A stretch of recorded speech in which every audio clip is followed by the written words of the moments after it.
Béatrice Bernard-Poulain, vous êtes chroniqueuse, blogueuse, également autrice de Ça coûte encore plus cher être un adulte. Bonsoir, bienvenue à l'émission. Et puis Diane Bérard, qu'on connaît bien, journaliste de Solutions, notre collaboratrice régulière au CA de Zone Économie. Bonsoir. Béatrice, d'abord, des conseils. Vous allez nous donner quelques conseils utiles pour éviter de se retrouver en janvier avec des mauvaises surprises quand on va recevoir notre facture de carte de crédit. Effectivement, parce que si on fait tous nos achats au mois de décembre, tous nos achats par carte de crédit, on va devoir payer la facture de carte de crédit au mois de janvier et ça peut un peu briser le fun de devoir faire face à une grosse facture au mois de janvier. Alors, la première chose que je dirais, c'est sûr qu'on est un petit peu tard, mais c'est d'essayer d'étaler les achats dans le temps le plus possible, de ne pas seulement faire des achats en décembre lorsque c'est possible. Et ça peut prendre peut-être une astuce pour l'année prochaine. Dites-vous, si vous avez un budget de 500 $ pour les fêtes, ça peut être 10 $ par semaine pendant 50 semaines. Donc, vous pouvez déjà penser à Noël prochain dès que Noël est passé. Donc, planifier faire le plus possible. Un budget pour les fêtes bien d'avance. Exactement. C'est toujours plate de dire on va budgéter pour les fêtes quand on veut avoir du plaisir. C'est une saison de célébration, mais c'est très important de faire un budget qui prend en considération notre réalité financière, mais aussi nos priorités financières. Donc, avant de faire n'importe quel achat, on peut se demander, est-ce que ça fait partie de mes priorités? Est-ce que je veux dépenser là-dessus? Puis il y a un concept qui s'appelle les taco dollars. On entend souvent parler du latte factor, donc les petits achats tous les jours. Un café, ça peut faire un grand montant à la fin de l'année. L'idée des taco dollars, ça vient de Her First 100K, qui est un site web de finances américaine, et qui dit...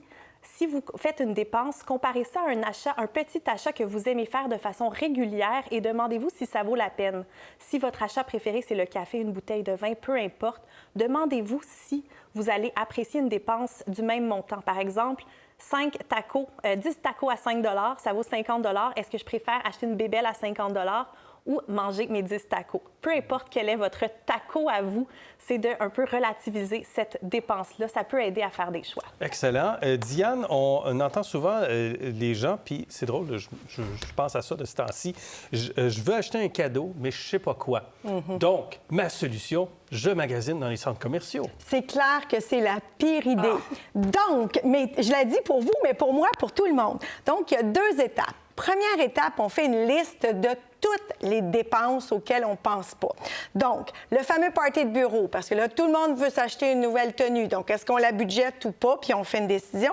Les fêtes de Noël à l'école, à la garderie, le fameux cadeau qu'on donne. J'ai une solution super facile. Une paire de billets pour aller au cinéma. That's it, that's all. C'est raisonnable et ça fait plaisir. Ensuite, tous les repas, si on reçoit, il faut budgéter ça. Deuxième partie, après avoir budgété, on élague, Gérald. Donc, on fait Sonia Lebel. On élague. On élague 3 listes.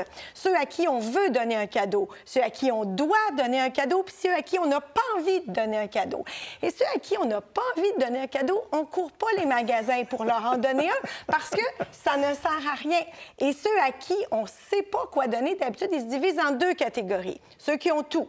Alors, ceux qui ont tout, on ne donne pas quelque chose de cher parce que de toute façon, ils peuvent se payer puis ils vont trouver que ce qu'on a donné, c'est cheap. On donne une petite attention personnalisée. Et si on n'est pas capable de trouver une petite attention personnalisée, c'est qu'on n'est pas assez proche pour donner un cadeau. Puis la personne qui veut rien, puis moi, j'en ai un dans ma famille, alors on essaie de se dire... OK, est-ce qu'il y a un projet auquel tu as envie que je contribue?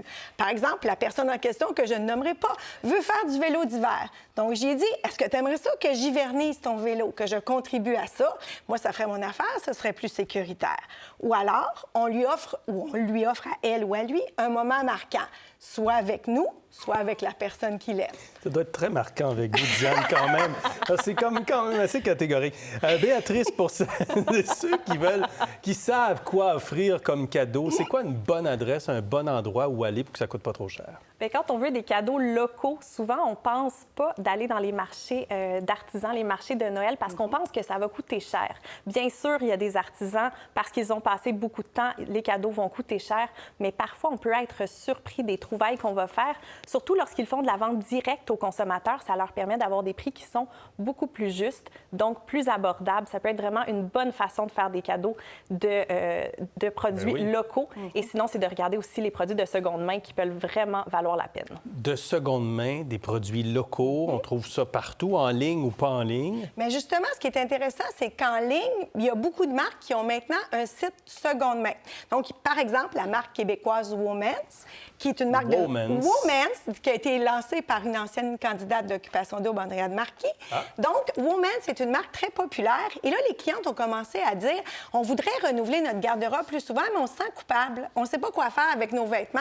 Donc, elle a lancé la marque Seconde Main, où on peut voir, justement, on peut acheter des vêtements de qualité à un meilleur prix. Ensuite, j'ai appris que Etsy a un site de seconde main où on trouve de magnifiques bijoux. E-T-S-Y. Le site Etsy, donc, est un site où on retrouve toutes sortes de trouvailles artistiques. Bien, il y a des bijoux très peu chers et très de grande qualité. Et il y a beaucoup de boutiques à Montréal qui commencent à ouvrir des sections où on voit une section de seconde main. Donc, les clients viennent rapporter des vêtements qui sont encore en bon état.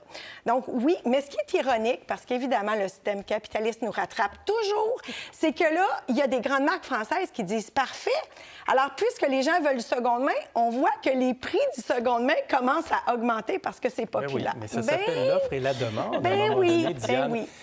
La règle des 4 cadeaux. Ça, je trouve ça intéressant. Oui, c'est quelque chose que j'ai découvert très récemment et je crois que tout le monde devrait connaître ça, surtout pour les cadeaux pour enfants. C'est facile de s'emballer, puis ça peut coûter cher, mais souvent aussi, justement, on a une paralysie, on a tellement de choix, on ne sait pas quoi acheter.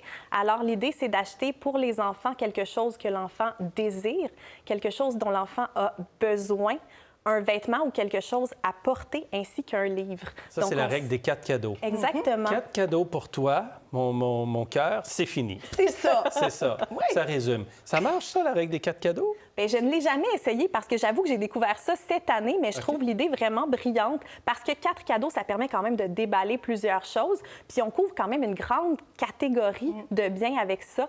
Alors, je pense que ça peut faire plaisir à bien des gens. Offrir des expériences, toujours bien. Toujours. Des moments marquants avec Diane, Oui, mais des moments d'autres types marquants avec moi d'expériences. ou des cours pratiques. Réparer son vélo, faire une lampe, faire de la plomberie, poser de la céramique. On a des gens autour de nous qui ont l'esprit pratique. Des cours ludiques, faire ses cosmétiques, faire du chocolat, fabriquer un terrarium. Un terrarium? Un terrarium. Il y a des gens qui aiment les plantes. Oui. Bon, j'ai envoyé, moi, mes belles-filles, ils ont fabriqué un terrarium. Ils étaient super contentes. D'accord. Voilà, des expériences. C'est vraiment passionnant, votre vie. Le vélo volant à Glen Sutton, 50 le vol libre à Laval, 62 le simulateur de vol dans les aéroports, une autre activité qui peut être super excitante. Donc, des expériences et encore Ça, des expériences. c'est le simulateur de vol qu'on voit à l'écran, là. Je pense que c'est le vol libre, ça. Non. c'est le vol libre. Le simulateur de vol, on conduit. OK. Ça, c'est le vol libre à Laval. D'accord, ça se passe à Laval. Ça se passe à Laval. Excellent. Béatrice, une personne peut gagner je l'aime beaucoup, cette question-là. On peut gagner un salaire modeste, mais donner un cadeau à un autre membre de la famille qui ne gagne pas un salaire modeste, au contraire, qui gagne beaucoup d'argent. Ça peut créer certains malaises. Qu'est-ce qu'on peut offrir? C'est vraiment pas toujours évident et je crois que l'important, c'est la transparence. Si la personne sait que vous êtes dans une position financière un petit peu plus difficile, c'est de dire, comme Diane le mentionnait, d'y aller du côté des expériences. Je vais vous inviter à souper. Je vais vous donner mon temps. Je peux garder vos enfants, par exemple. Je vais vous offrir mes compétences. Je suis super bonne en couture et vous avez toujours rêvé d'apprendre à coudre. Donc, d'avoir ces cadeaux-là qui ne sont pas physiques, d'avoir toutes ces petites pensées. Et c'est d'avoir une discussion aussi. C'est vraiment pas évident, puis ça peut créer des malaises, mais d'en parler le plus possible pour que tout le monde soit sur la même page, pour qu'il n'y ait pas de pitié, que le cadeau, ce soit le fun à recevoir et à donner également. Puis parfois, c'est difficile sur l'ego quand on n'est pas dans la même position. Donc, c'est vraiment d'essayer d'en parler et que tout le monde ait du plaisir, parce qu'à la base, c'est ça, Noël, ça devrait être vraiment une célébration, puis ça devrait être très heureux comme moment. Ben, c'est d'excellents conseils, bravo. Cadeau aux convives. Là, on est invité quelque part. Oui, cadeau d'hôtesse. Cadeau d'hôtesse. Oui. On apporte quoi? C'est facile, Gérald. Bouteille de vin. Tout ce qui se mange, une boîte de chocolat, se boit. une recette en pot. Saviez-vous que ça existait? Un pot, puis c'est une recette en pot. Oui, c'est vrai. Oui, recette en exactement. pot. Ensuite de ça, des biscuits à peindre. Ça, vous avez un succès fou. Vous arrivez avec vos biscuits, là, vous pouvez en acheter pour tout le monde, une grosse quantité, vous avez. Et là, les gens s'assoient, puis ils peignent leurs petits biscuits, puis ils le mangent après. C'est très populaire. OK. Donc, ça et c'est pas crée trop cher, donc? Non, mais non, je vous donne rien. Non. Non, tout ça n'est pas trop cher. Tout ça là. est abordable. Il y en a pour tous les budgets. Mais donc, des biscuits à peindre, ça coûte pas une fortune. La recette en pot non plus. Pour voir nos émissions en entier, rendez-vous sur la chaîne Ici RDI.